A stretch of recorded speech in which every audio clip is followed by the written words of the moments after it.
আসসালামু আলাইকুম প্রিয় দর্শক, নির্বাচন তো ঘনিয়ে এসেছে, আপনারা সবাই জানেন। এখন নির্বাচনে কে কি করেছে না করেছে, কার কি করা উচিত না উচিত, এগুলো নিয়ে আলোচনার সময় আর নাই। সবাই তো যার যার মতো কাজ করছে, মানুষের কাছে যাচ্ছে, মানুষের কাছে ভোট চাচ্ছে। কারো কারো বডি ল্যাঙ্গুয়েজে নানা ধরনের আত্মবিশ্বাস ফুটে উঠছে, কেউ কেউ কথার ফুলঝুরি ছোটাচ্ছে, নানা কিছু হচ্ছে।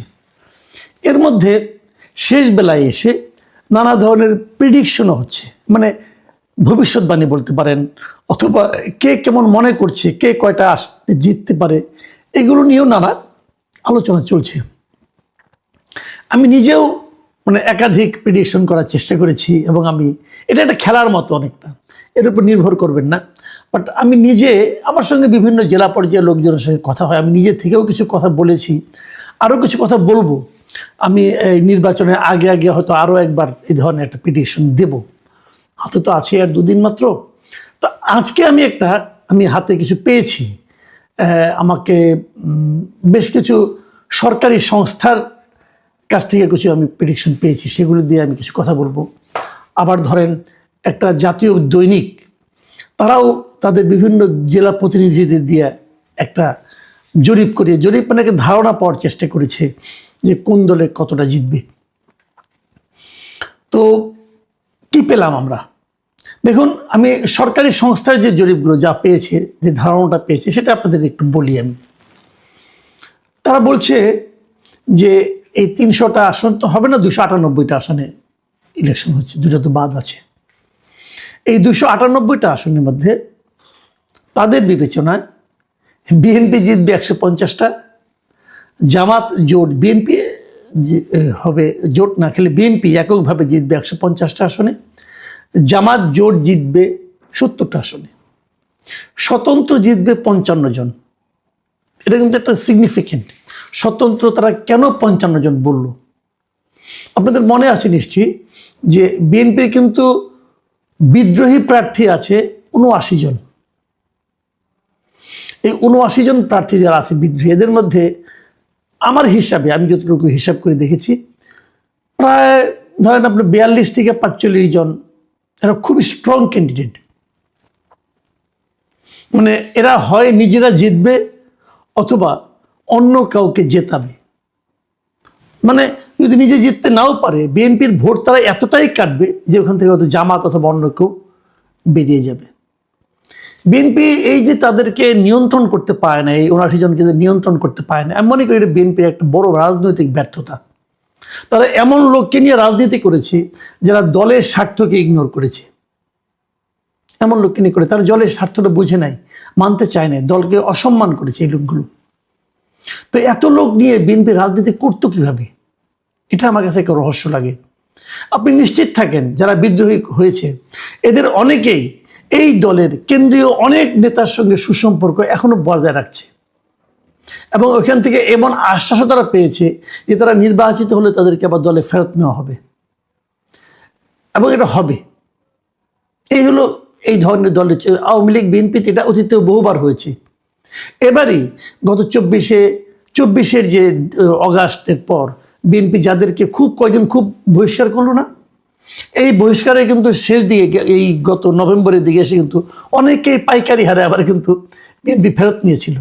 আমি তখন বলেছিলাম যে এই পাইকারি ফেরত নেওয়াটা কেন ইলেকশনের আগে? এতে কিন্তু মানুষের কাছে একটা ভুল মেসেজ যাচ্ছে। পরে অবশ্য থেমেছিল, এবং আমি নিশ্চিত নির্বাচনের শেষ হওয়ার পর আবার পাইকারি হারে ফেরত নেওয়া শুরু হয়ে যাবে। এটা যদি শুরু হয় তাহলে আগামী নির্বাচনে আবার তাদের একই সমস্যায় পড়তে হবে। এবং আমি এটাও মনে করি এই যে 79 জন বিদ্রোহী প্রার্থী, এটাই বিএনপির জন্য একটা বড় ক্ষতির কারণ হয়ে দাঁড়াবে আগামী নির্বাচনে। যাই হোক, আমি সেই সরকারি যে সংস্থাগুলো যাদের হিসাবটা পেয়েছি সেখান থেকে আমি হিসাবটা বলছি। তারা বলছে যে স্বতন্ত্র 55 জনের মতো পাশ করে যাবে। তাদের হিসেবে জাতীয় পার্টি পাশ করবে 10-12টা।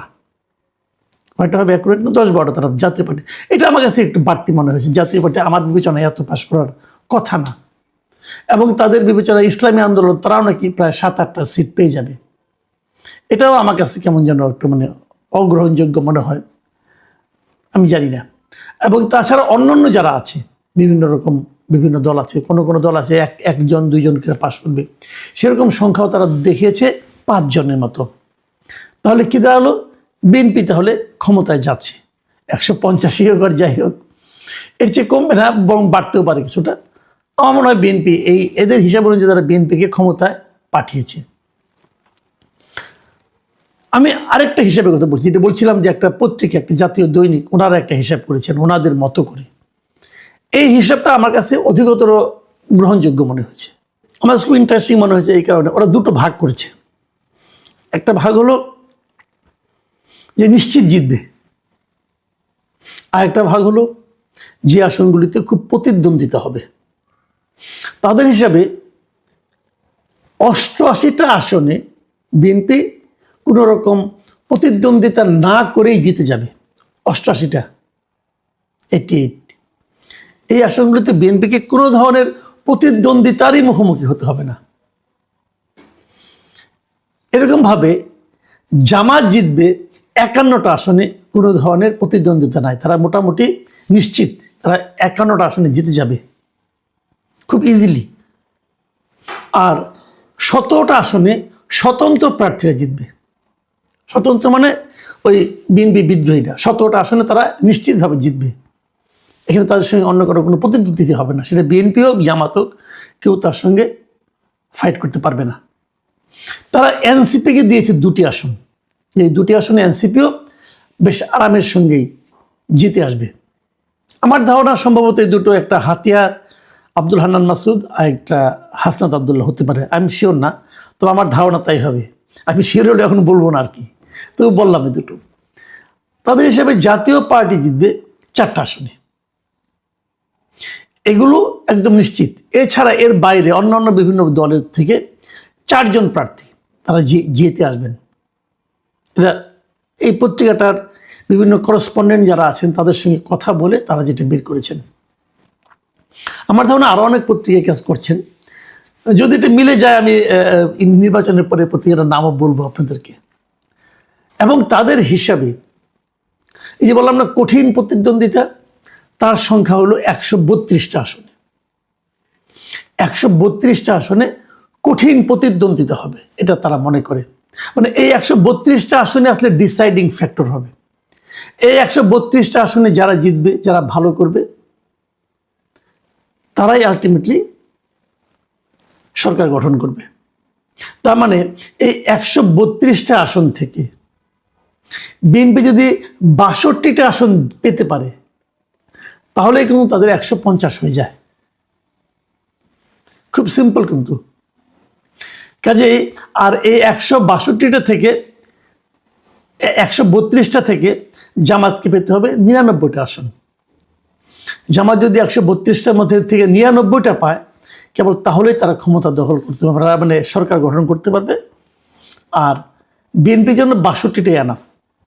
আমি যদি এটাকে মাথায় রাখি, তাহলে আমরা বলতে পারি যে মোটামুটি বিএনপির জন্য সরকার গঠন করাটা একটা সম্ভাবনাটা বেশি ইজিয়ার আমার কাছে মনে হচ্ছে। কারণ 132টা আসনে মধ্যে থেকে জামাত ইসলাম মানে 99টা আসন জয়ী হয়ে যাবেন, এটা আসলে একটু কঠিন হয়তো বা হবে। কিন্তু আমরা সব মিলিয়ে যেটা দেখলাম, যে আপনি যেমন ধরা যাক, আমি একটা কথা বলি, প্রায়ই বলি আমি, যে গত 24শে অগাস্টে সরকার পতন হয়েছিল। নির্বাচনটা যদি 24শে ডিসেম্বরে হতো, তাহলে বিএনপিকে কিন্তু এত হিসাব নিকাশ করতে হতো না। কিন্তু 6 মাসের মাথায় না হয়ে, 4 মাসের মাথায় না হয়ে, 1.5 বছরের মাথায় হওয়াতে বিএনপিকে কিন্তু একটু হিসেব নিকাশের মধ্যে পড়তে হচ্ছে। কারণটা কি? এটা হলো আমার মূল প্রশ্ন। কারণটা কি? যত দিন গিয়েছে বিএনপির জনপ্রিয়তা কেন কমলো? এই বিষয়টা নিয়ে কি বিএনপির নেতৃবৃন্দ ভেবেছেন একবার? কেন তাদের জনপ্রিয়তা কেন কমলো? কারণ হলো দুটো। এই দুটো কারণে আমি উল্লেখ করতে চাই এই কারণে যে এখান থেকে বিএনপির নেতৃবৃন্দেরও কিন্তু উপলব্ধি করা প্রয়োজন আছে যে কেন তাদের জনপ্রিয়তা কমলো। প্রথমত যেটা হয়েছে যে ওই সময় যদি হতো, তাহলে লোকে আওয়ামী লীগের কোনো সমর্থনের সময় ছিল না। আওয়ামী লীগের যে দুঃশাসন ছিল সেটার কারণে আওয়ামী লীগের সমর্থন খুবই কম ছিল। কিন্তু পরবর্তী সময়ে ডক্টর ইউনূসের যে অন্তর্বর্তী সরকার, এদের যে দুঃশাসন বলেন, কুশাসন বলেন, এবং এদের মধ্যে অনেক লুটপাটও হয়েছে, এদের কারণে যত মানুষ কষ্ট করেছে, যত ডক্টর ইউনূসের সমালোচনা বেড়েছে, তত কিন্তু মানুষ ইউনূসের সরকারের সঙ্গে তুলনা করেছে আগের সরকারকে, বিএনপি সরকারকে না। কারণ বিএনপি সরকারকে তো অনেকে দেখেই নাই। সেই 2006 সালে কি দেখেছে 18 বছর আগে, ওটিকে আর মনে আছে নাকি ভাই কারো?